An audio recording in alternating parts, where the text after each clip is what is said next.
Hello, welcome to the channel. If you're new here, my name is Brad. I'm the co-founder of CoachParry.com, where we help runners of all ages and abilities become fitter, faster, and stronger. If you'd like to find out more about what we do, you can click on the link in the description below. In this video, the team and I want to run through the 8 major reasons why Masters runners in particular are getting slower and slower. Over the last 15 years, we've trained thousands and thousands of Masters runners, and that's exactly how we've gathered this extremely helpful and true information.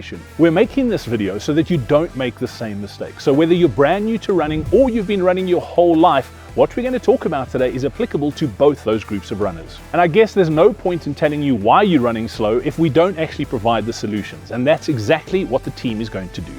There are several factors that can contribute to slower running times in older runners. Older runners often referred to as Masters runners, which are typically aged 40 and above. Reason number 1 is like a blender, and our muscles are the blades whirling inside. When the blender is new and well maintained, its blades spin effortlessly, blending the ingredients into a smooth and creamy texture. However, over time, if that blender is not properly cared for, its blades might become dull and less efficient at chopping and mixing. Similarly, as people age, they may start to lose muscle mass. And just as a blender needs sharp blades to efficiently blend ingredients, a runner relies on strong muscles to generate power and speed. Reason number 1 mirrors the oversight of neglecting to sharpen the blades of the blender, resulting in decreased blending efficiency. So when muscle mass is lost due to aging, it's like the blades of the blender becoming blunt. And as a consequence, the smoothie or your running performance doesn't turn out as smooth or powerful as it could be. Now we come to the second reason. Most runners realize a rapid decrease in their speed, but usually only when it's too late. Aging can lead to a decline in your aerobic capacity. Your aerobic capacity is your body's ability to supply oxygen to your muscles during exercise. This decline in aerobic capacity results in reduced endurance and actually slower running speeds. The thing I wish I could shout to the entire world so that all runners, especially aging runners, can hear is run your easy runs easy. Shona's going to get to this in a bit more detail later in the video. The third reason we see Masters runners slowing down is something that I've experienced firsthand, and maybe you have as well. I don't know about you, but I'm finding it harder and harder to get out of bed in the mornings, and I just find I'm really stiff and mobility and flexibility is not quite there where it was maybe 10, 15 years ago. And that's exactly what we're seeing with Masters runners. This decreased flexibility and mobility can lead to an increase in risk of injury and cause you to slow down. Don't worry, Brad. The same thing happens to me. Now, we all know the story of the tortoise and the hare. Imagine older runners as the tortoise and younger runners as the hare. In the story, the hare is known for his speed and agility, while the tortoise is known for being slow and steady. Younger runners have quicker muscle recovery and are less prone to injury, just like the hare, who's able to dash forward and move with minimal rest. Older runners need more time between workouts to recover, just like tortoises need more time for rest and recuperation. And that leads us to reason number 4 why Masters runners are running slow. Older runners need more time to recover between workouts due to slower muscle recovery and a higher susceptibility to injury. This can result in fewer training sessions and slower progress in improving running performance. In the race of training sessions, the hare might be able to train more frequently, hopping from one training session to the next. However, the tortoise or the older runner needs to take it slow, allowing ample time to recover so that they avoid injury and allow their muscles plenty of time to recuperate fully. So, just as the tortoise in the story progresses much more slower and steadily than the hare, older runners may need longer and take more time to get up to speed.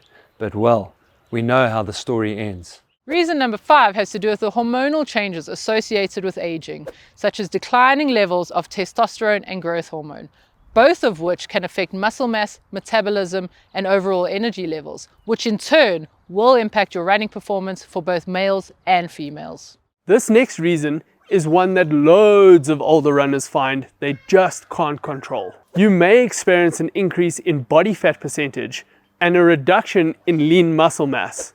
This will affect your running efficiency and your speed. The last 2 reasons why you might be running slow are very serious and can have serious complications. Reason number 7 could be linked to medical conditions.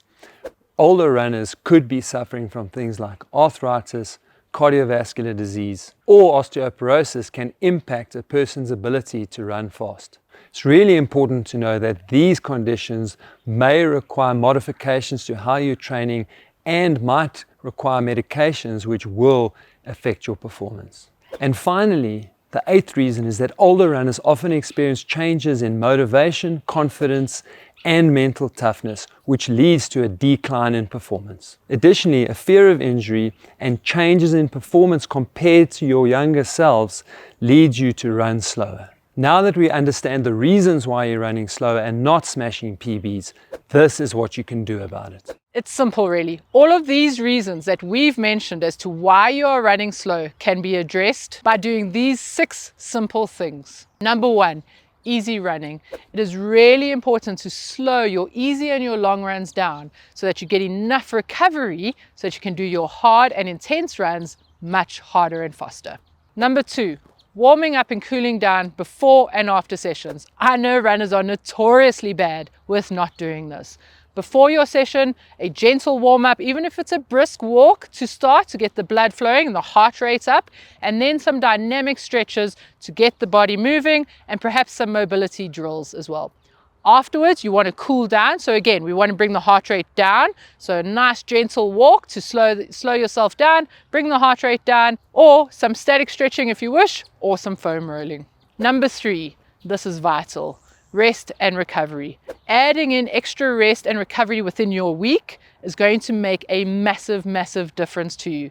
This is going to give you more opportunity to get all of the benefits of the exercise and the training you have been doing. Number 4, your non-negotiable, strength training or resistance training.